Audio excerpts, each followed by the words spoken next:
ठीक है, आज जो हेडिंग डालो आगे उसी में एंगुलर वेलोसिटी।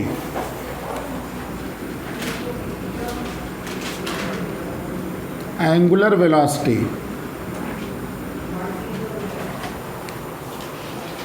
एंगुलर वेलोसिटी को हम लोग बोलते हैं ओमेगा। वेलोसिटी है ये, तो ये क्या हो जाएगा, एक वेक्टर हो जाएगा। ठीक है, वेक्टर हो जाएगा। क्लियर। सर्कुलर मोशन में एक चीज़, दो चीज़ ध्यान दो। इसमें जब हम लोग शुरू किए थे तो रोटेशन मोशन को हमने कैसे डिफाइन किया था कि कोई बॉडी का जो ईच एंड एवरी पार्टिकल जो होता है वो आपका एक सर्कुलर मोशन करता है। तो मतलब कोई भी एक, मैंने अगर बॉडी लिया, मान लो एक रफ बॉडी ऐसे लिया, कोई भी एक रिजिड बॉडी है, और मान लो ये मैंने एक्सिस बना दिया है, तो ये जो रोटेट कर रहा है बेसिकली, मान लो कोई भी पार्टिकल देखोगे तो ये पार्टिकल हमने क्या बोला था, ये पार्टिकल तुम्हारा सर्कुलर मोशन करता है ऐसे करके। ठीक है, और सर्कुलर मोशन हम लोग पढ़ चुके हैं, सर्कुलर मोशन हम लोग देख चुके हैं। ठीक है, तो इस केस में जो एंगुलर वेलोसिटी है, तो मान लो तुम्हारा कोई एक ओरिजिन ले लो तुम यहाँ पे, तो ये ओरिजिन अगर O है, इस पॉइंट का पोजीशन वेक्टर, इसको P, तो इसको मैं अगर R लिखता हूँ, ठीक है, तो R क्या होता है बेसिकली, ओरिजिन से उस पॉइंट का जो पोजीशन वेक्टर है। ठीक है, तो OP is nothing but position vector, that is called R। ठीक है, अच्छा, सर्कुलर मोशन में हमने पढ़ा था एक formula, V is equal to R omega, याद है? Yes sir. याद है कि नहीं याद है ये? सर मैं ओमेगा और अल्फा भूल गया। अल्फा भी आएगा, रुक जाओ। तो V is equal to R omega, याद है कि नहीं ये चीज़? अगर ये नहीं याद है तो अच्छा, ये तो याद होगा, बहुत बेसिक चीज़ है, ट्रिग्नोमेट्री में किए थे हम लोग, कि मान लो कोई बॉडी अगर सर्कुलर मोशन कर रही है और मान लो ये डी थीटा अगर डिस्टेंस चल रहा है, ठीक है, और ये मान लेते हैं S आपका डिस्टेंस यहाँ पे चला है और रेडियस मान लेते हैं R है, इसको मैं DS लिख दे रहा हूँ। तो ट्रिग्नोमेट्री में हमने क्या रिलेशन पढ़ा था? रेडियन को जब डिफाइन किया गया था, डी थीटा हमने क्या बताया था? DS/R। ठीक है, तो ये जो डिस्प्लेसमेंट है या ये जो डिस्टेंस चल रहा है, ठीक है, ये आपका लीनियर है और ये क्या आपका एंगुलर।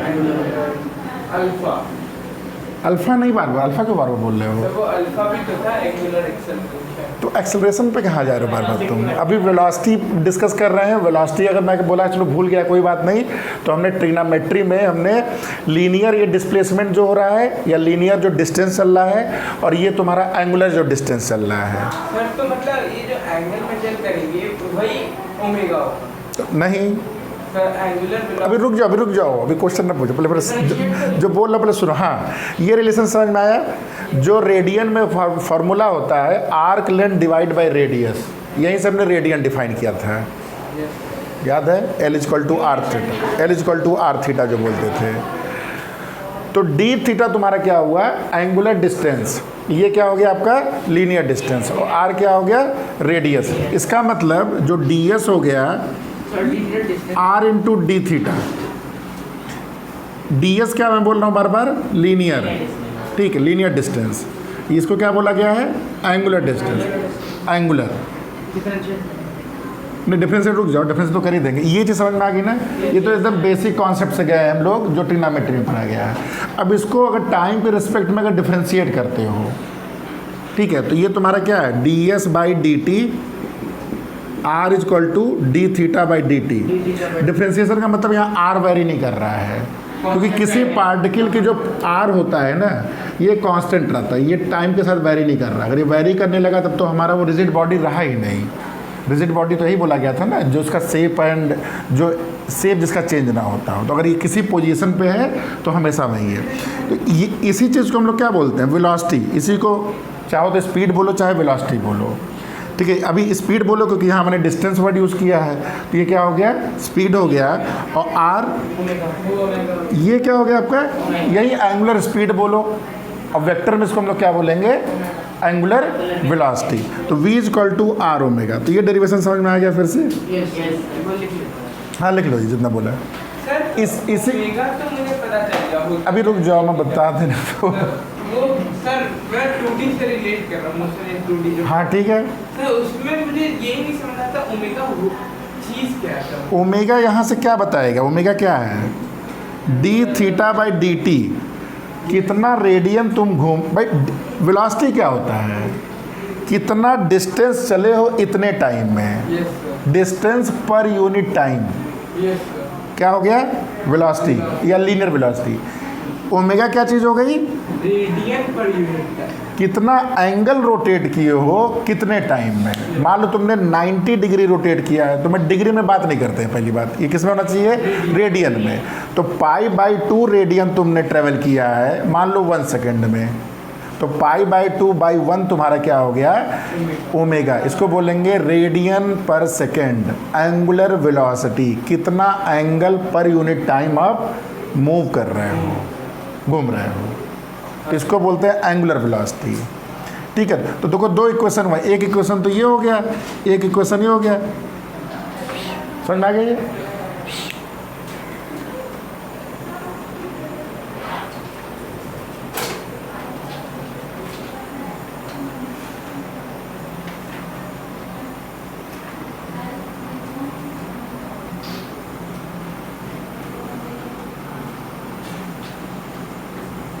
सर कल किसका टेस्ट? अभी रुक जाओ बात करते हैं। किसका?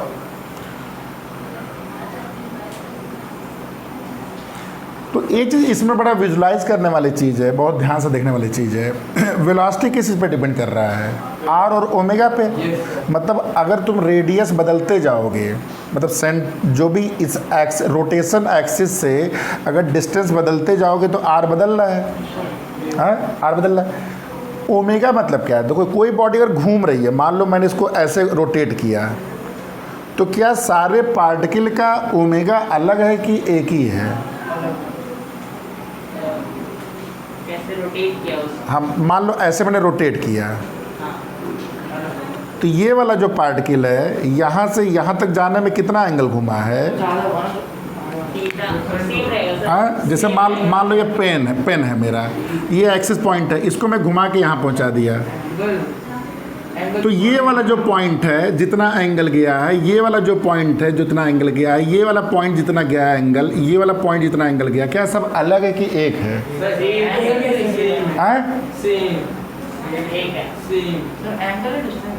एंगल की बात कर रहा हूँ, कितना एंगल वो घूमा है, सेम है। ये बात समझ में आई? मतलब ये पार्टिकल अगर यहाँ से यहाँ तक तुम्हें लग रहा लंबा है, लेकिन एंगल में क्या होगा? एंगल में ये चीज़ सेम होगी। ठीक है। मतलब किसी पर्टिकुलर इंस्टेंट पे, मैं इंस्टेंट की इसलिए बात कर रहा हूँ क्योंकि हम लोग अब डिफ्रेंसिएशन सीख चुके हैं। D S by D T क्या होता है? Limit delta T tending to zero. यानी कि अगर मैं तुमसे पूछूं कि इंस्टेंटेनियस एंगुलर वेलोसिटी क्या सारे पॉइंट की डिफरेंट होती है कि एक ही होती है? किसी पर्टिकुलर इंस्टेंट पे सेम होती है। किसी पर्टिकुलर इंस्टेंट पे angular velocity of any rotating body at any instant is same. ये बहुत इंपॉर्टेंट पॉइंट है। हर समय सेम नहीं रहती है, किसी इंस्टेंट की बात कर रहा हूँ, एक पॉइंट पे बात नहीं कर रहा हूँ, किसी हाँ एक इंस्टेंट पे, किसी पर्टिकुलर टाइम पे फ़ोटो क्लिक की गई तो उस समय सारे पार्टिकल की जो एंगुलर वेलोसिटी है वो सभी क्या रहेगी? लेकिन ज़रूरी नहीं कि नेक्स्ट मूवमेंट पे भी वही एंगुलर वेलोसिटी रहे। जैसे कोई बॉडी अगर लीनियर मोशन कर रहा है, देखो ध्यान से, लीनियर मोशन कर रहा है, मान लो एक्सेलरेट हो रहा है, तो ये रिजिड बॉडी के हर एक पार्टिकल का जो वेलोसिटी होती है, यही तो डेफिनेशन लिखाया गया था कि किसी भी रिजिड बॉडी में ट्रांसलेशन मोशन का क्या मतलब था कि सभी पार्टिकल की वेलोसिटी किसी भी इंस्टेंट पे सेम होती है। इसका क्या मतलब? हर समय सेम रहेगी? नहीं, इंस्टेंट पे। ऐसे कोई भी प्योर रोटेटिंग बॉडी का जो एंगुलर वेलोसिटी होती है वो तुम्हारा सेम होती है। तो इसको एक लाइन में लिख लीजिए आप लोग,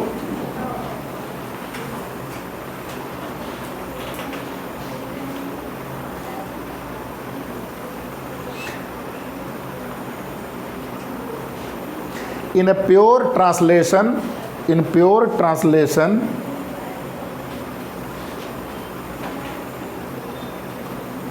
motion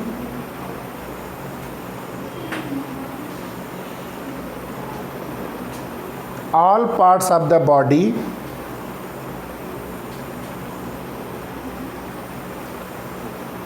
having the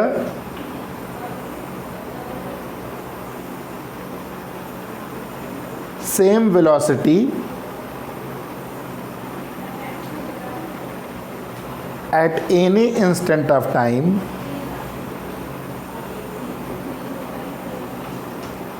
similarly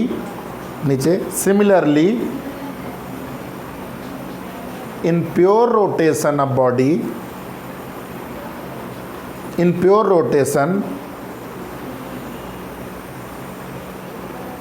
all parts of body having the same angular velocity at any instant of time. Same angular velocity at any instant point of time.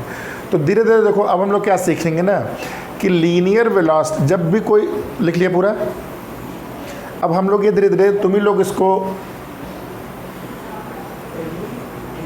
Any instant of time, अब धीरे धीरे हम लोग ये visualise करने की कोशिश करेंगे कि जो चीज़ हमारी लीनियर मोशन में जो चीज़ होती थी, जब बॉडी में ट्रांसलेशन मोशन था, उसका एनालॉगस क्या चीज़ होता है रोटेशनल मोशन में। एनालॉगस मतलब जो चीज़ वहाँ बोलते हैं इसको यहाँ क्या बोलते हैं। तो जो चीज़ लीनियर मोशन में हम नॉर्मली वेलोसिटी बोलते हैं या जो चीज़ लीनियर वेलोसिटी बोलते हैं वो यहाँ पे लीनियर वेलोसिटी नहीं बोलेंगे उसको, वहाँ पे इसका एनालॉगस यहाँ पे एंगुलर वेलोसिटी हो जाएगा। क्लियर हुआ है? हाँ। अच्छा एक बड़ा इंपॉर्टेंट, ट्रांसलेशन और रोटेशन में ना। हाँ ट्रांसलेशन और रोटेशन में। अच्छा अभी तक मैंने बोला कि ये चलो स्केलर की बात हो रही थी इसलिए आपने इसको बोला सर ये लीनियर स्पीड हो गया, ये आपका एंगुलर स्पीड हो गया, रेडियस तो रेडियस है। अब इसका शुरू में मैंने वेक्टर बना दिया था, तो इसका वेक्टोरियल फॉर्मेट क्या होगा? इसका वेक्टोरियल फॉर्मेट, इसका जो वेक्टोरियल फॉर्मेट है, देखो अगर मैं तुमसे पूछूं आर वेक्टर कहाँ है, तो ये तो तुमने बता दिया आर वेक्टर क्या होता है। ओरिजिन से लेके उस पॉइंट को जोड़ने पे क्या बोलते हैं, जो आपका वेक्टर मिला है वही आपका आर वेक्टर क्या है। मान लो ये डस्टर ऐसे घूम रहा है ऐसे करके, मान लो घूमते घूमते इस पॉइंट पे पहुंचा है, इस मोमेंट पे इस पॉइंट पे लीनियर वेलोसिटी का डायरेक्शन क्या है?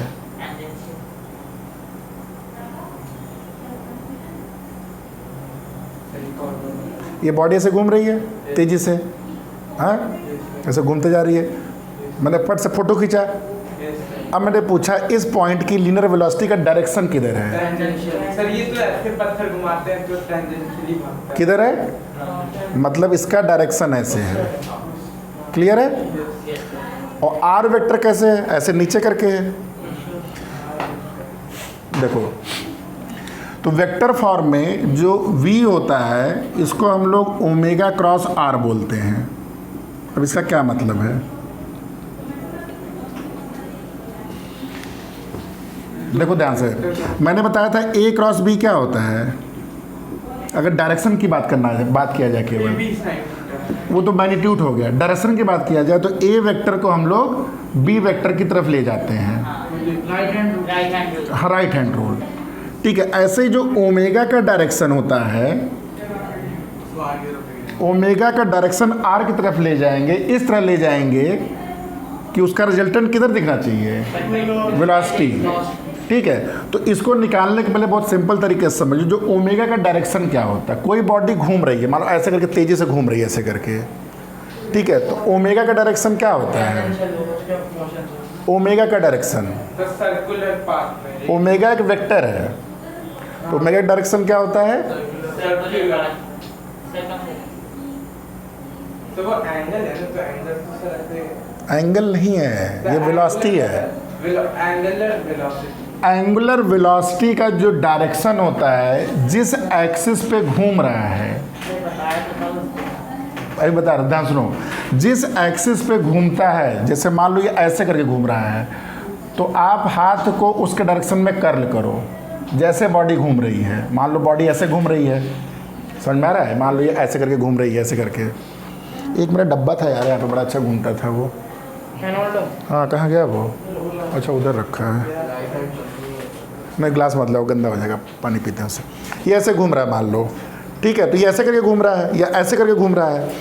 तो जो चीज़ घूम रही है, ध्यान सुनो, जो चीज़ घूम रही है उसको जिस डायरेक्शन में घूम रहा है, किसी एक्सिस पे घूम रहा है ना ये, तो जैसे घूम रहा है ऐसे करके कर्ल करो, एक्सिस को पकड़ लो।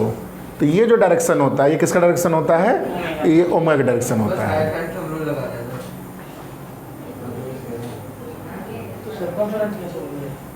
ध्यान सुनो, ध्यान सुनो, वो गलत बोल रहे हो आप लोग। ये ओमेगा डायरेक्शन बहुत लोग नहीं बता पाते हैं। ओमेगा डायरेक्शन बड़ा सिंपल तरीका निकालने बता रहा हूँ। कोई बॉडी घूम रही है, जैसे घूम रही है उसको पकड़ लो। जैसे मान लो तुम्हारा ये डिस्क घूम रहा है ऐसे करके घूम रहा है, तो ये क्या हो जाएगा? आउटर। मैग्नेटिक फील्ड में सीखे हो, ये डॉट हो गया। इसका डायरेक्शन क्या है? ये आउटर, आउटसाइड द पेपर, ये हो गया ओमेगा का डायरेक्शन। अगर मान लो ये चीज़ उल्टा घूम रही है, मान लो ये ऐसे करके घूम रहा है, तो इसका डायरेक्शन, तो ये किसका डायरेक्शन है? ये ओमेगा डायरेक्शन। इसको लिख लीजिए आप लोग, डायरेक्शन ऑफ ओमेगा कैसे डिसाइड होता है। मतलब कि इनसाइड द प्लेन या आउटसाइड द प्लेन? वो बॉडी घूम कैसे रही है? मान लो ऐसे घूम रही है, क्लॉकवाइज, तो ऊपर जैसे घूम रही है वैसे उसके एक्सिस को पकड़ लीजिए घुमाते हुए हाथ, वो भी राइट हैंड। सारी फिजिक्स राइट हैंड से होगी, ठीक है? या नीचे होगा जैसे घूम, बेसिकली एक्सिस के डायरेक्शन में होगा हमेशा। एक्सिस, जैसे अर्थ से घूम रही है उसकी एक्सिस, हाँ, उसका ऊपर की तरफ। ऊपर। अब अर्थ ऐसे घूम रही है कि ऐसे घूम रही है? हाँ, वो जैसे घूम रही है वैसे आप पकड़ लीजिए उसे। तो ये आपका क्या हो गया? देखो इस केस में आपका हो गया इस तरह,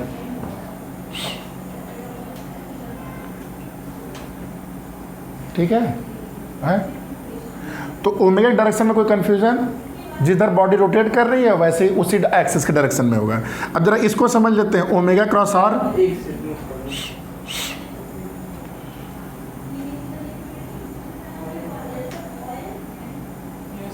ठीक है?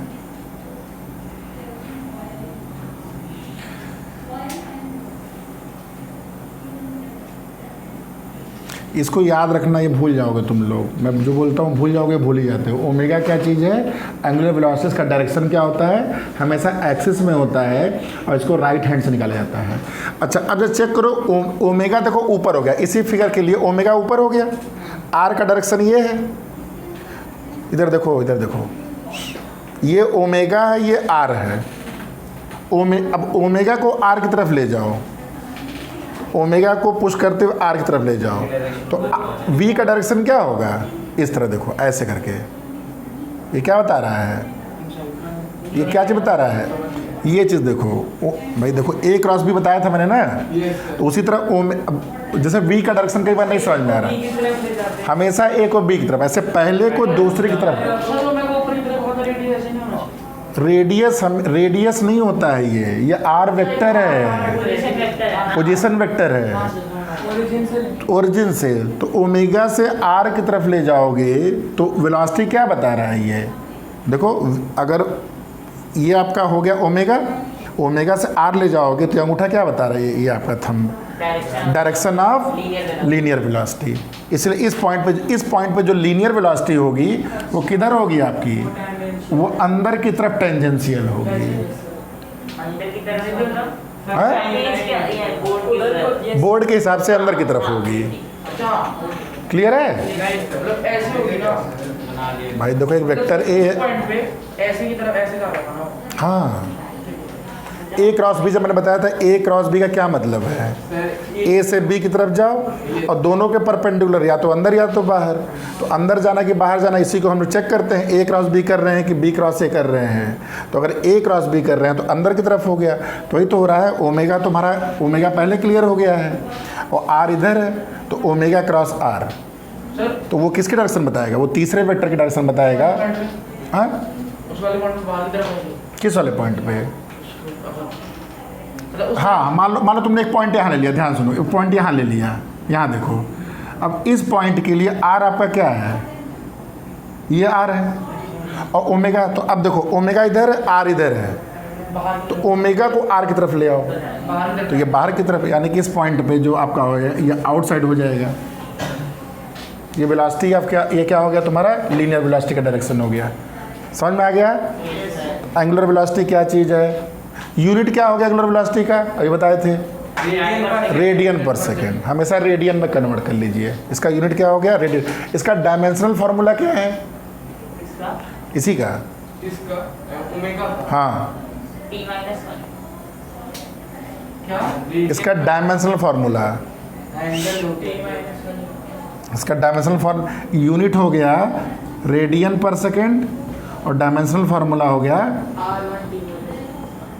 T-1, क्योंकि रेडियन क्या चीज़ है, रेडियन तुम्हारा रेशियो होता है, रेडियन तुम्हारा रेशियो होता है, डी थीटा क्या है, डी एस बाई आर, तो ये तुम्हारा डायमेंशन लेस हो गया।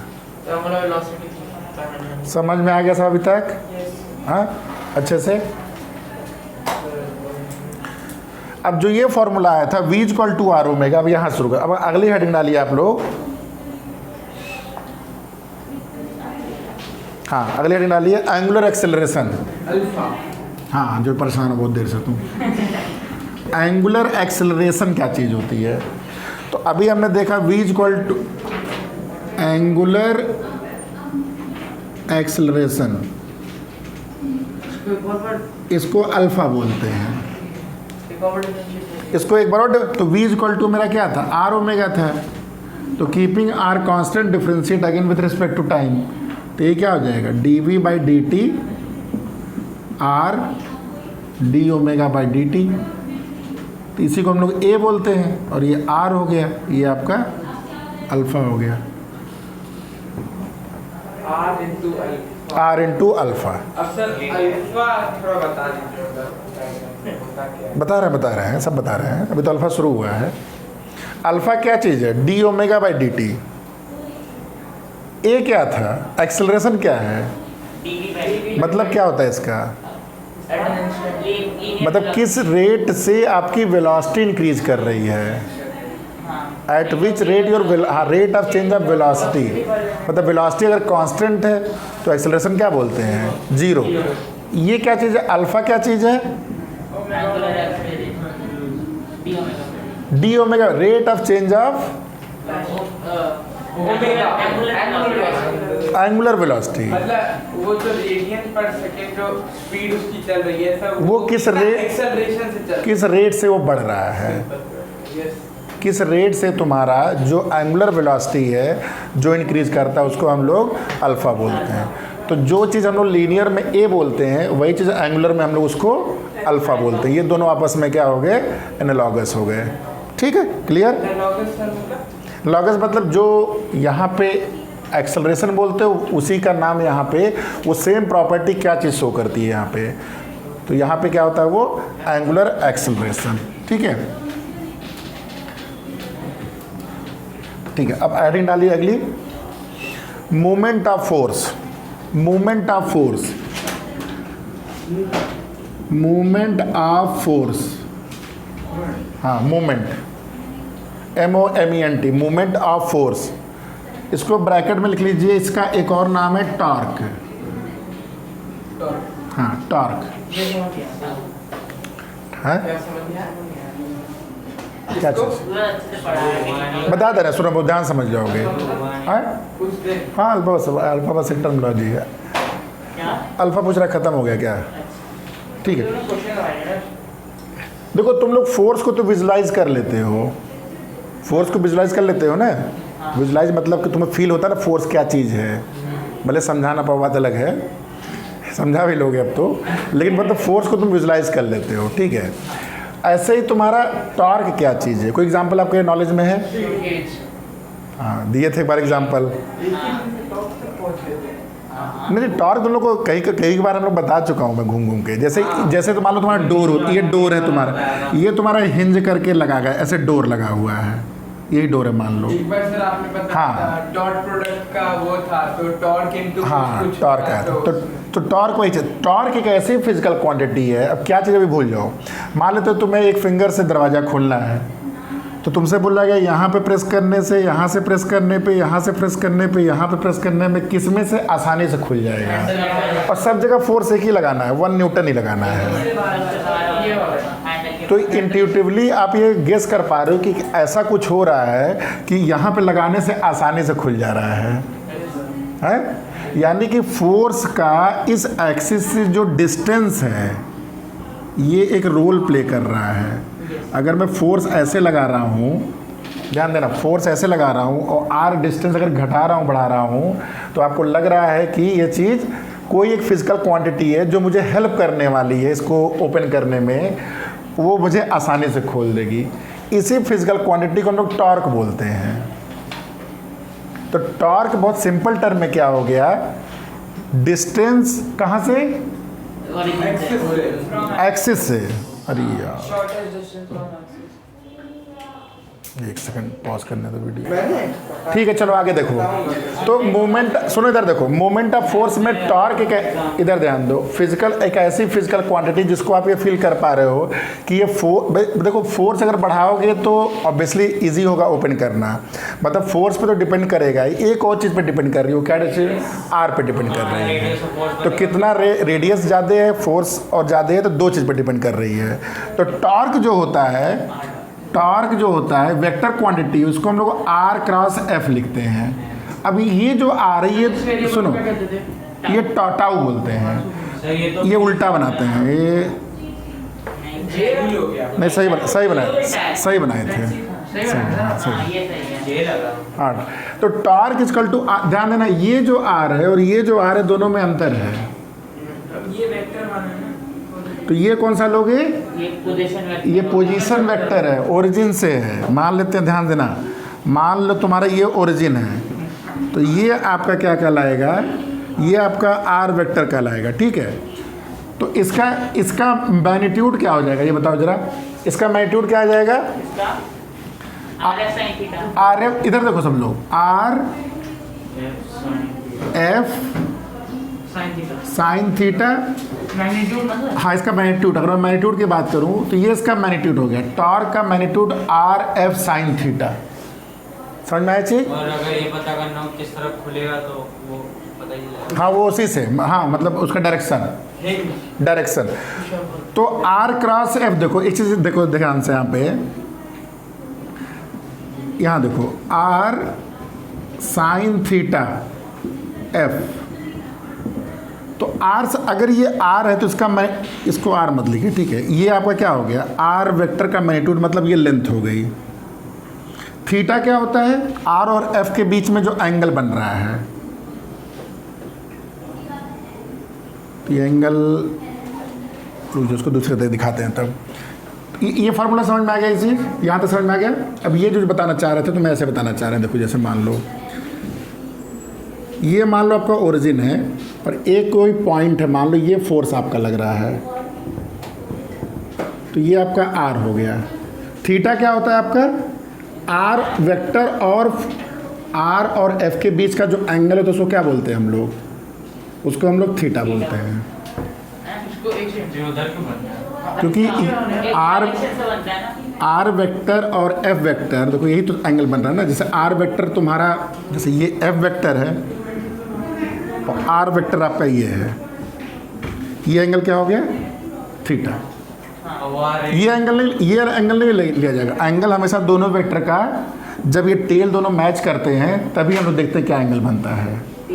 ठीक है, वेक्टर में एंगल, अब एंगल बिटवीन वेक्टर्स तभी बोला जाता है। जैसे मान लो मैंने बोला एक वेक्टर यहाँ है, एक वेक्टर यहाँ है, तो एंगल क्या बोला जाएगा, इसको शिफ्ट ऐसा करते हैं कि दोनों टेल, हाँ पैरेलल शिफ्ट करके टेल से मैच कर देते हैं, तो जो एंगल बना वो थीटा।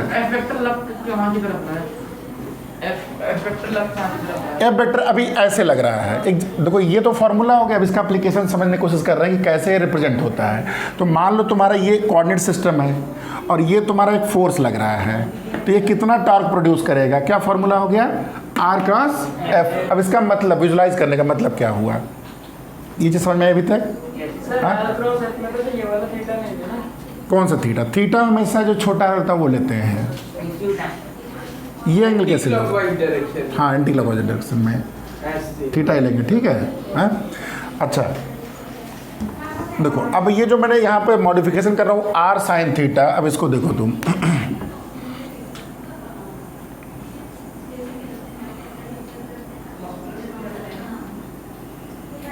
ये मान लो एफ है, ये आपका थीटा हो गया, ये मैंने इसको एक्सटेंड कर दिया बैक साइड में, ये मैंने परपेंडिकुलर ड्रॉ किया यहाँ से, तो ये थीटा हुआ, तो ये कितना हो गया? थीटा। ये लेंथ क्या है आपका? ये इसका मॉड है, ये मैंने परपेंडिकुलर ड्रॉ किया 90 हो गया। तो ये डिस्टेंस कितनी हो? देखो ये एंगल के सामने परपेंडिकुलर होता है, तो परपेंडिकुलर अपॉन हाइपोटेन्यूज क्या होता है? Sine theta. Perpendicular upon hypotenuse क्या होता है? Sign theta. तो तुमसे पूछा गया परपेंडिकुलर क्या होगा? हाइपोटेन्यूज इंटू हाइपोटेन्यूज क्या है यहाँ पे? आर। तो यानी कि ये जो डिस्टेंस है ये क्या हो जाएगी? R sine theta. तो ये क्या चीज़ है? आर साइन थीटा क्या है बेसिकली? इस फोर्स का ओरिजिन से कौन सा डिस्टेंस है? ये परपेंडिकुलर डिस्टेंस। यानी कि इसको मैं क्यूमुलेटिवली क्या लिख सकता हूँ? R perpendicular into F vector. देखो वो इसका मतलब क्या है? इसका मतलब मुझे ये नहीं मतलब है कि ये आर, क्या मतलब, मुझे टॉर्क में ज़रूरत किस चीज़ की होती है कि उस फोर्स का जो मतलब आर का जो परपेंडिकुलर कंपोनेंट है उससे मतलब होता है केवल मुझे। ठीक है, अभी मुझे और चीज़ बताना चाह रहे हैं, अभी समझ में आ जाएगा। अच्छा, इसको एक तरह और लिख सकते हो, कैसे? आर, ध्यान देना, एफ साइन थीटा जो पहले लिखे थे, अब इन दोनों को जरा क्यूमुलेटिवली किया जाए। देखो क्या मतलब हुआ इसका। देखो एफ वेक्टर के दो कंपोनेंट होंगे, एक इधर कौन सा होगा? एफ कॉस थीटा, और इधर परपेंडिकुलर क्या होगा? F sine theta. तो तुम इसको ऐसे भी ले सकते हो, आर वेक्टर ये क्या हो गया? एफ साइन थीटा, और ये तुम्हारा एफ का कौन सा कंपोनेंट है? ये एफ का परपेंडिकुलर कंपोनेंट है, तो इसको ले सकते हैं एफ परपेंडिकुलर। तो कहने का मतलब क्या हुआ कि जब भी तुम टॉर्क निकाल रहे हो तो टॉर्क में तुम्हारा या तो फोर्स का परपेंडिकुलर कंपोनेंट निकालो या तो आर का निकालो। ठीक है, यही दोनों चीज़ रोल प्ले करता है। ठीक है, एक एग्जांपल, अभी तुम बहुत सिंपल एग्जांपल समझ लोगे। जैसे एक शीशा होता है, बच्चे के साथ जब खेलते हो तुम लोग, तो मान लो तुम यहाँ बैठे हुए हो, शीशा वाला एग्जांपल से बहुत जल्दी समझोगे। देखो तुम जब यहाँ बैठते हो तो फोर्स किधर लगाते हो? नीचे लगाते हो। हाँ, अगर मैं बोलता हूँ ये फोर्स ऐसे लगाओ, या ये फोर्स ऐसे लगाओ,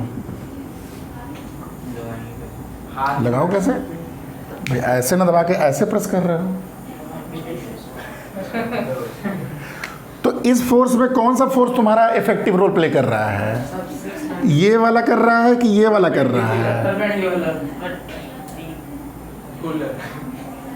समझ में आया कि नहीं? ये चीज़, ये चीज़ विजुलाइज कर पा रहे हो कि नहीं? नहीं आया। जैसे किसी कोई मान लो यहाँ पे बैठा है हैवी ऑब्जेक्ट और तुमको इसको उठाना है, तो कैसे फोर्स लगाओगे? ये अगर दो ऑप्शन दिया जाए यहाँ पे तुम्हें कि इसको ऐसे प्रेस करना चाहोगे कि ऐसे प्रेस करना चाहोगे कि ऐसे प्रेस करना चाहोगे, तीनों फोर्स तुम्हारा तीनों एफ सेम है। इसमें क्या प्रॉब्लम हो रही है? इसके दो कंपोनेंट है, एफ परपेंडिकुलर, एफ पैरेलल। तो पैरेलल कुछ नहीं, तो इसका मतलब पैरेलल क्या चीज़ है? पैरेलल वाला वेक्टर ओरिजिन से पास कर जाता है, तो जब ओरिजिन से पास कर गया तो इसका टॉर्क क्या हो गया? जीरो। तो तुम्हारा कौन सा फोर्स रोल प्ले कर रहा है? बेसिकली उस फोर्स का जो परपेंडिकुलर कंपोनेंट है वही टॉर्क। इस पॉइंट के अलॉन्ग में कोई चीज़ तुम्हें रोटेट करनी है, फोर्स ऐसे लगाए हो, तो तुमने बोला कि सर मैं इसको ऐसे और ऐसे तोड़ दे रहा हूँ, तो कौन सा फोर्स तुम्हारा इसको रोटेट करने में हेल्प कर रहा है? ये वाला। ये वाला क्या कर रहा है? ये जीरो हो जा रहा है क्योंकि ये ओरिजिन से पास कर रहा है। तो टॉर्क में क्या, अब ये जैसे दरवाज़ा था, तुम ऐसे प्रेस कर रहे थे, जैसे ये ऐसे प्रेस कर रहे हो तो ये ओपन हो रहा है, ये सर और तुम ऐसे ऐसे प्रेस करो नहीं लगेगा। और तुम एंगल में करो तो ओपन होगा। तो एंगल में दो कंपोनेंट होगा, एक तुम्हारा वर्टिकल और एक horizontal, cos theta sin theta. एक परपेंडिकुलर होगा और एक पैरेलल होगा। पैरेलल वाले का रोल नहीं होगा। नॉर्मल से नॉर्मलाइज हो जाएगा। समझ में आया चीज़? तो यानी कि हमें फोर्स तो तुम्हारी मर्जी कैसे भी लगा सकते हो, लेकिन फोर्स का कौन सा कंपोनेंट है? परपेंडिकुलर। सिमिलरली चाहो तो इसी कॉन्सेप्ट को तुम आर को भी दो कंपोनेंट मैंने तोड़ दिया। देखो ये फोर्स मैंने लगाया है तो इस आर को मैंने दो कंपोनेंट में तोड़ा, एक आर साइन थीटा और एक इधर आर कॉस थीटा है। तो ये जो फोर्स है किस पे काम करेगा? केवल ये इस डिस्टेंस पे काम कर रहा है। तो कहने का मतलब कल को जब हम टॉर्क लगाते हैं तो आर क्रॉस सब लिख देते हैं, लेकिन हम लोग जनरली क्या करते हैं ना, या तो आर को कंपोनेंट में तोड़ लेते हैं इमीडिएटली, या तो हम लोग फोर्स को तोड़ लेते हैं। तो जब जो सुविधा आएगी हम लोग क्वेश्चन सॉल्व करते समय, सब मतलब कि main R into F formula याद रखना है, उससे ही हो जाएगा। हाँ आर क्रॉस एफ रखना है और ये भी याद रखना है कि आर इंटू एफ परपेंडिकुलर या आर परपेंडिकुलर इंटू एफ। तो सर वैसे तो हमें क्रॉस प्रोडक्ट करना होगा दोनों में। हाँ क्रॉस, कई बार जानते हो क्रॉस नहीं करना होता, हम लोग सीधे फोर्सेस को क्या कर लेते हैं, कंपोनेंट में ब्रेक कर लेते हैं। ब्रेक करना आसान होता है। तो लेकिन अगर हमें दो वेक्टर दे दिया R और F, तब तो यही करोगे, सीधा अगर थीटा के है ना तो ये फॉर्मूला ये सीधा हो गया तो कोई नहीं दिक्कत है। हाँ, ये कॉन्सेप्ट हो गया। ये वाला कब लगाएंगे? वो देखो वो तो प्रॉब्लम में आएगी। अभी तुम्हें तीन चीज़ मैंने बता दिया, ये फॉर्मूला हो गया, तुम्हें अगर वेक्टर दिया तो लगा दिए। कई बार क्या होता है ना, फोर्सेस को रिजॉल्व करना आसान होता है। याद नहीं हम लोग जब इंक्लाइन का क्वेश्चन कर रहे थे तो mg को हम लोग क्या कर रहे हैं, mg cos थीटा। तो क्यों हम लोग रिजॉल्व कर रहे हैं? क्योंकि उसमें रिजॉल्व करना आसान है, उस मेथड से हम लोग सॉल्व करते हैं इजली। अब तुम लोगों ने 3D में IJK लेके हम सॉल्व करेंगे तो करो बैठ के, कौन मना कर रहा है? लेकिन प्रॉब्लम को आपको जल्दी से सॉल्व करना है। तो तब आपको F को क्या करना है, इस तरह रिजॉल्व करना है कि एक परपेंडिकुलर कंपोनेंट निकाल लो और एक पैरेलल। पैरेलल को सिंपली इग्नोर कर दो और परपेंडिकुलर को R से मल्टीप्लाई कर दो। ये इसमें बताया गया। ठीक है, यहाँ समझ में आ गया? तो इसको बोलते हैं हम लोग मोमेंट ऑफ फोर्स या टॉर्क। जैसे आज ही बोला सर कि कई जगह बुक में सर आपके मतलब बुक में अपने टॉर्क नहीं लिखा गया, हर जगह क्या लिखा गया है, मोमेंट ऑफ फोर्स मैक्सिमम जगह।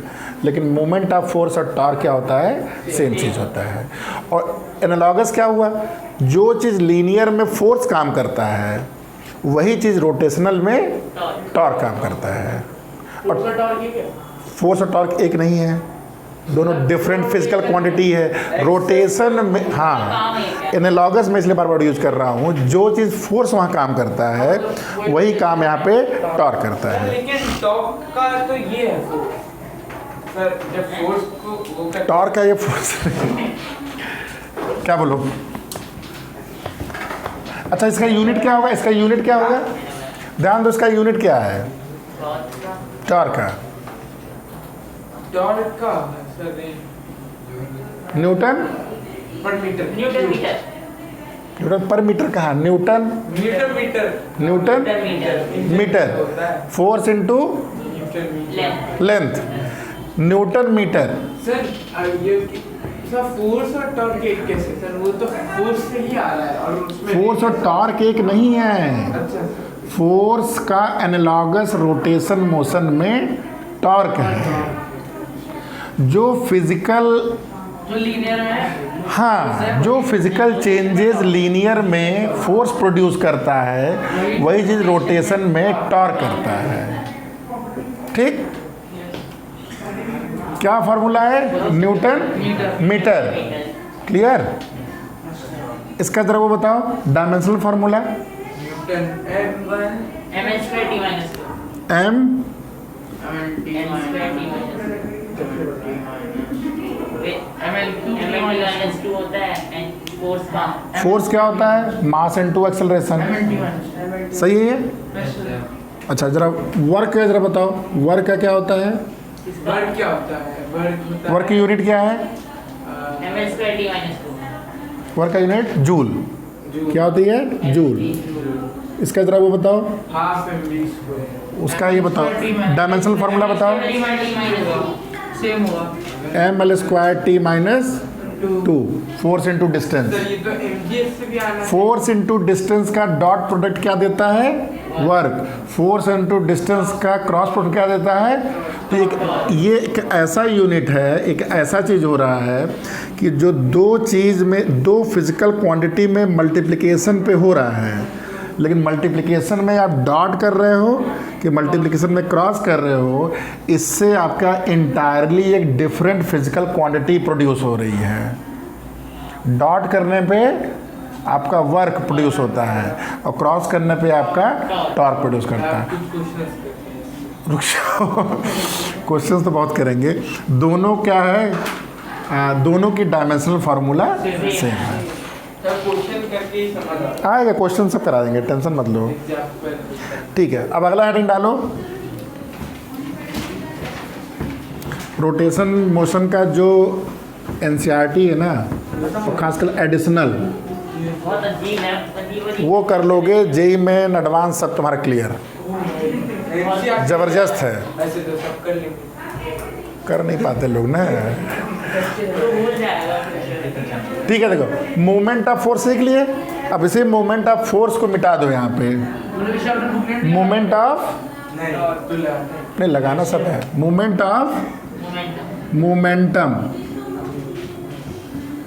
इसका एक नया नाम है एंगुलर मोमेंटम। मोमेंट लिखी क्यों रहे हैं? मोमेंटम तो लीनियर होता है। मोमेंटम क्या कि लीनियर नहीं लगाते हैं, बोलते भी नहीं है। अब बोलना पड़ रहा है, क्यों? क्योंकि अब हम एंगुलर पढ़ रहे हैं, इसलिए।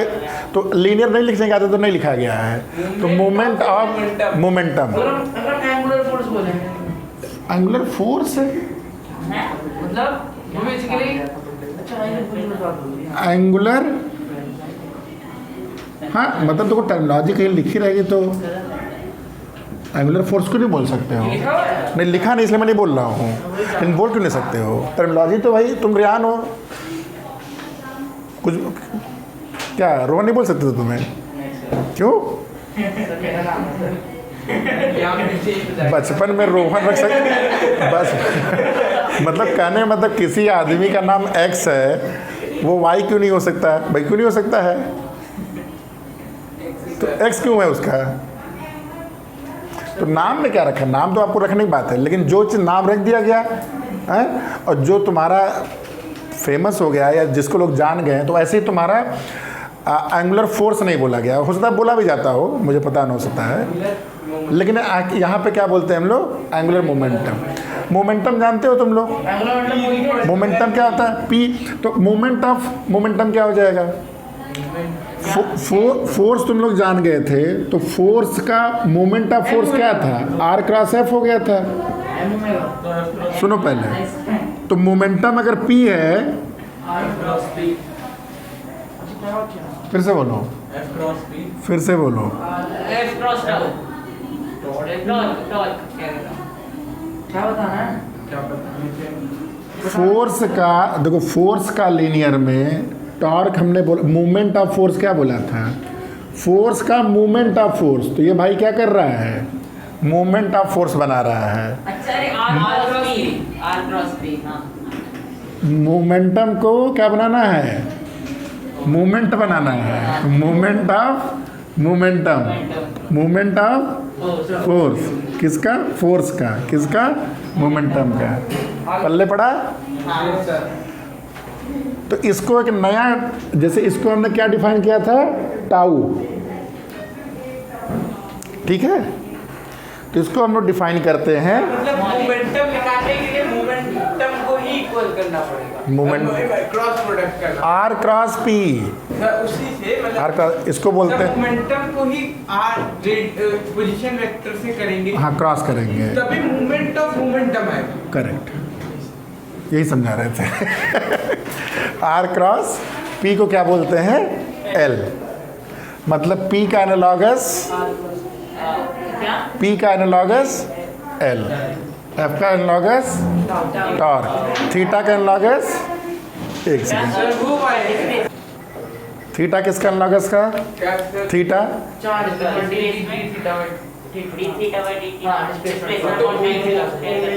हाँ, ठीक है, समझ में आ रहा है अभी तक? हाँ, चलो आगे। और हाँ सर मतलब ये जो हाँ, समझ में आया? क्या चीज़ समझ में आया? सर वो जो फैक्टर है उसी को हम ऐसे टाउ लिख सकते हैं, और ये वाला जो पी है लेफ्ट साइड उसी को हम एन लिखेंगे, उसका एनालॉगस है, मतलब एन सेम चीज़ जो रोटेशन में है। जो फिजिकल पार्टिकल का पढ़ रहे हैं। पार्टिकल का ही पढ़ रहे हैं अभी ठीक है, अभी सब पार्टिकल का पढ़ रहे हैं, एक पार्टिकल की बात हो रही है अभी, हाँ और क्या है, अभी बॉडी का भी आएगा, बॉडी का आएगा। लेकिन टेंशन मतलब सिंपल है, हाँ ठीक है। अच्छा एक फार्मूला और पढ़े थे हम लोग, rate of change of momentum क्या होता है? Force. Force. dp by dt क्या होता है? फोर्स है। तो यहाँ पे इसका एनालॉगस क्या होगा? p का एनालॉगस l, f का एनालॉगस, तो rate of change of angular momentum क्या होगा? टॉर्क। समझ में आ रहा है? कुछ भी डिफिकल्ट नहीं है, सब पढ़ा हुआ है। हाँ।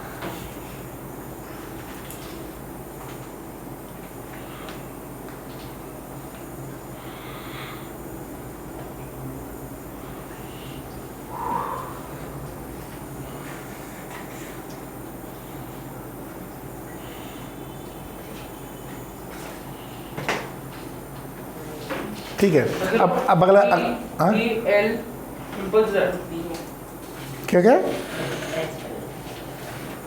फिर से बोलो, फिर से बोलो। DL आपका इम्पल्स नहीं है, इम्पल्स चेंज इन मोमेंटम होता है, एंगुलर इम्पल्स है। हाँ DL क्या हो जाएगा? हाँ, ये एंगुलर इम्पल्स में केवल आपको क्लास 12th में क्वेश्चन मिलेगा। हाँ, यहाँ कहीं नहीं दिखेगा एंगुलर, कहीं टर्म भी नहीं लिखा है मेरे ख्याल से, अगर मैं सर्च करूँ नहीं लिखा है ना, और इस पर सीधे क्वेश्चन आएगा, लेकिन आप तभी लगा पाओगे क्वेश्चन जो आपको बार बार मैं समझा रहा हूँ, ये चीज़ समझे रहोगे तभी आप इसको कोरिलेट कर पाओगे। DL यहाँ से निकालो, लेना ये कंडीशन, ये सब लिखते चलो। मोशन में होती है सर, ये condition R cross P L होता है। हाँ तो फार्मूला यही हो गया ना, R क्रॉस P किसके बराबर हो गया? L। ये फार्मूला हो गया है ना सर, तो लिख लेना ये सब लिखते चलो जो लिखा है। केवल ये रोटेशन के लिए है। हाँ, अब अगला लिखो, सर एक सेकंड, ये तो पार्टिकल्स का हो गया। अब लिख लो torque and angular momentum of a system of particles. Torque and, tension मत लो, सेम ही चीज़ है, क्योंकि याद है। ऐड हो जाएगा आई हाँ। करके। तो सब पता करना नहीं हमको। Torque and angular momentum for a system of particles.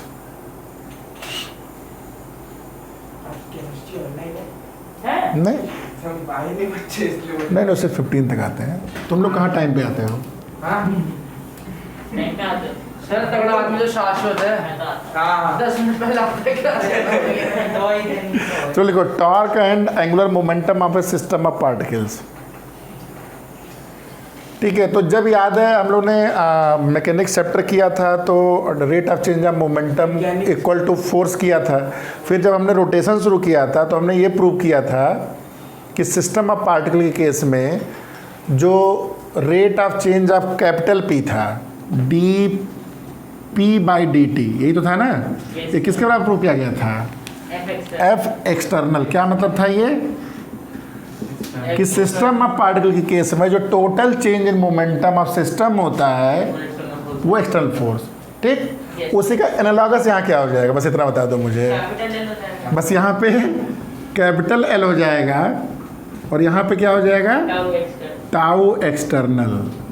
बाकी कहानी में हमको जाने की जरूरत नहीं है। Rotation motion. और वो लीनियर। अभी रोटेशन ही पढ़ रहे हैं, लीनियर तो पढ़ ही चुके हो तुम लोग। ये लीनियर नहीं है, ये सिस्टम ऑफ पार्टिकल्स की बात हो रही है। तुमने लिख लिया? हाँ मैंने। हाँ, पहले नहीं लिखा था, वो पार्टिकल्स था। ये क्या है? सिस्टम ऑफ पार्टिकल्स की बात हो रही है। हेडिंग यह था torque and angular momentum of a system of particles. ठीक है। अच्छा, एक चीज़ और पढ़ा गया था, एक सेकंड, F(xt) अगर 0 था तो कंजर्वेशन ऑफ मोमेंटम था सिस्टम ऑफ पार्टिकल्स। जिसमें नाव वाली मैंने एग्जांपल दिया था, जिसका तुमने पूछा था कैसे लगेगा कैसे लगेगा।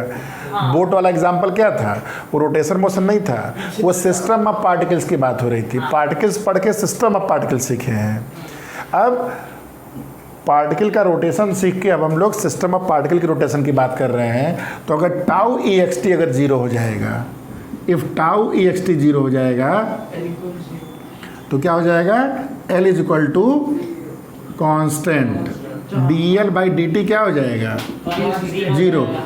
L क्या हो जाएगा, L क्या होता है, मूवमेंट ऑफ मोमेंटम मोमेंट। नहीं moment of rigid body system of हाँ, तो ये तो समझ में आ गया।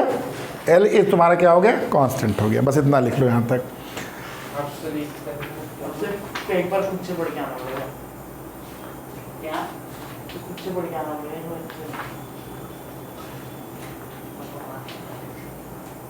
चलो जब बस एक छोटा सा कॉन्सेप्ट और है, एक छोटा सा और कॉन्सेप्ट है, कर लेते हैं।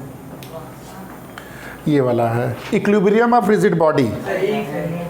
हाँ, एक एग्जांपल बाद में कर लेंगे, उसके पहले लिख लो equilibrium of rigid body. Equilibrium क्या चीज़ होती है, नो एक्सटर्नल फोर्स। हाँ, इक्विलिब्रियम ऑफ बॉडी लिख लो heading, equilibrium of body. Rigid body ना, हाँ मतलब बॉडी मतलब rigid body,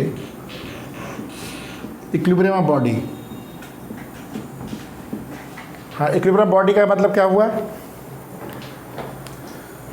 equilibrium of body, body equilibrium में है, इसका क्या मतलब हुआ, सारे फोर्सेस जीरो रहे। ठीक है, यानी कि sigma F summation of all external forces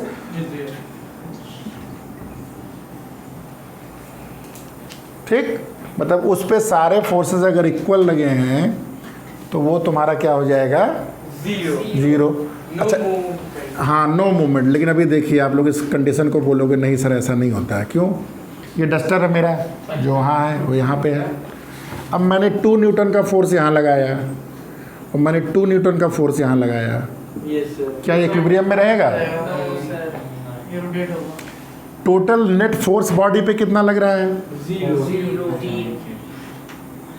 तो क्या इक्विलिब्रियम में है, ऐसे देखे तो है लेकिन नहीं थ्योरेटिकली भी जीरो नहीं है, वही तो समझाने की कोशिश कर रहे हैं। इक्विलिब्रियम में मतलब जो चीज़ डिस्टर्ब ना हो कभी, एकदम जैसे है वैसे।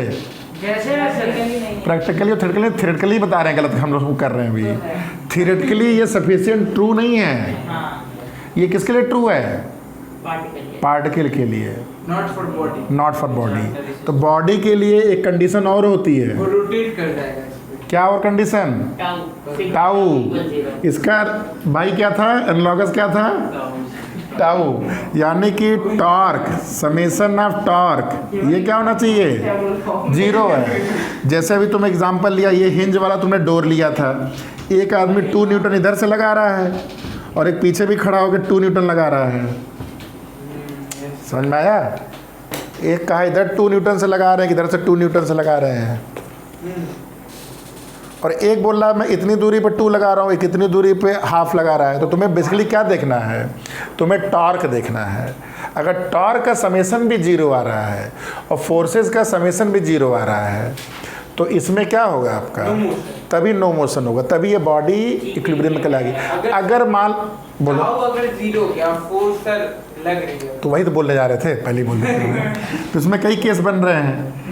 केस क्या बन रहा है, केस 1 क्या हुआ, जैसे इसने बोला कि सिग्मा एफ आपका जीरो नहीं है लेकिन सिग्मा टाउ जीरो है, क्या मतलब हुआ इसका, सर बॉडी फोर्स इक्वल नहीं है, फोर्स समेशन इक्वल नहीं है, टॉर्क आपका जीरो आ रहा है। तो पार्टिकल इक्विलिब्रियम नहीं है पर बॉडी है, बॉड नहीं इक्विलिब्रियम में ये दोनों कंडीशन ट्रू होना चाहिए। ये कंडीशन ट्रू होती है तो ये गारंटी हो जाता है कि इसमें ट्रांसलेशन मोशन नहीं है। ये कंडीशन अगर फुलफिल हो जाती है तो इसमें रोटेशन मोशन नहीं है। अब इसमें क्या है, ये क्या इंश्योर कर रहा है, ये इसका मतलब क्या है, इसमें रोटेशन मोशन नहीं हो रहा है, इसमें ट्रांसलेशन मोशन हो रहा है। जैसे कोई एक बड़ा सा ऑब्जेक्ट है, कोई एक ऑब्जेक्ट है बड़ा सा, अब यहाँ पे तुमने 5 न्यूटन लगा दिया, यहाँ पे आपने 2 न्यूटन लगा लिया, तो इसमें कोई भी रोटेशन नहीं होगा। सर ये ऐसे बस इसमें ये पहला केस हो गया, ओनली ट्रांसलेशन या प्योर, अभी तक हम लोग पढ़ हाँ, या प्योर ट्रांसलेशन। ठीक, केस 2 क्या है, अब सर टाउ और जीरो और एफ एक एक्सिस पे हाँ टाउ ले लो, सिग्मा एफ आपका जीरो है लेकिन सिग्मा टाउ आपका जीरो नहीं है। सर वो वाली कंडीशन रोटेशन होगा इससे। हाँ, तो टॉर्क का समेशन जीरो नहीं है। एक चीज़ और ध्यान दो, अब इस केस में एक स्पेशल टाइप लग रहा है, ये 2 न्यूटन लग रहा है, ये 2 न्यूटन लग रहा है। अगर इसको मैं 3 लगा दूं तब भी टॉर्क प्रोड्यूस करेगा। लेकिन जब बराबर फोर्सेस लगते हैं, ध्यान दो, जब बराबर फोर्सेस लगते हैं, equal amount of forces are applied, लेकिन इनका लाइन ऑफ एक्शन डिफरेंट है। लाइन ऑफ एक्शन मतलब ये इस लाइन में लग रहा है, ये इस लाइन में लग रहा है, तो इसको हम लोग क्या बोलते हैं? कपल। इसका एक स्पेशल नाम है, क्या बोलते हैं इसको? Couple, COUPLE। कपल मतलब equal forces applied in a different line of force. Couple का हमारे रियल लाइफ में बहुत एग्जाम्पल है। कैसे एग्जाम्पल है? जैसे ये आपका ढक्कन है, इसका ये ढक्कन बिना कपल के खोलना खुलेगा? खुलेगा, लेकिन मतलब लूज करके रखें। प्रेफरेंस दिया। अरे तो लोग पहलवान दो ही करने, मतलब प्रेफरेंस दिया जाए तो किससे खोलोगे, ऐसे मैं पूछता हूँ। तो ये देखो, ये कपल एक कपल लगता है। कपल से ये भी नहीं कि इधर ज़्यादा फोर्स इधर कम फोर्स, आप बराबर फोर्स लगाते हो। कपल की एक बार डेफिनेशन। हाँ, डेफिनेशन लिखा दो। कपल समझ गए कि नहीं? हाँ सर, बुक बंद कर दिया ना। Same force. हाँ, तो बस लिखा देते हैं, कपल लिख लो। A pair of forces of equal magnitude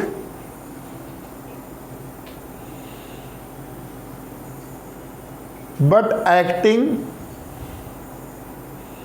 in opposite directions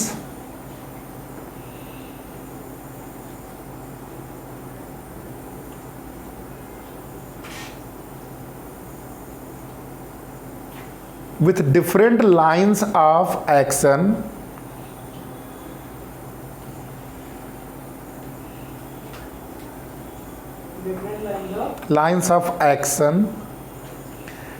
is known as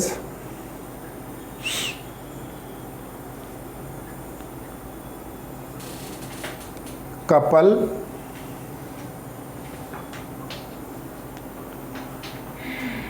और ध्यान सुनना, और में कंफ्यूजन, टॉर्क। कपल और टॉर्क। तो कहने का मतलब बोलचाल की भाषा में अगर मैं बोलता हूँ कि बोतल खोलना है या कोई भी खोलना है, तो आप क्या लगा रहे हो? आप बेसिकली एक टॉर्क लगा रहे हो। ये वाला टॉर्क नहीं है, ये कपल वाला टॉर्क। बस 2 मिनट रुक जाओ। तो इसको अंतर कुछ नहीं है, मतलब ये एक टर्मिनोलॉजी यहाँ पे आपको डिफाइन की गई। कपल को भी टॉर्क बोला जाता है, ठीक है? एक लाइन और लिख लो। A couple produces rotation, couple produces rotation without translation. Couple produces rotation without translation. इसमें केवल रोटेशन, यहाँ कपल नहीं लग रहा है यहाँ पे, लेकिन रोटेशन मोशन हो रहा है। सर वैसे अगर दोनों नॉट इक्वल होंगे तो सर वो ट्रांसलेशन प्लस रोटेशन। हाँ, केस 3 ले लो।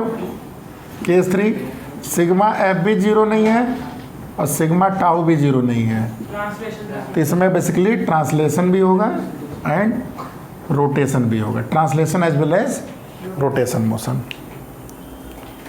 केस 3 अगर दोनों जीरो नहीं।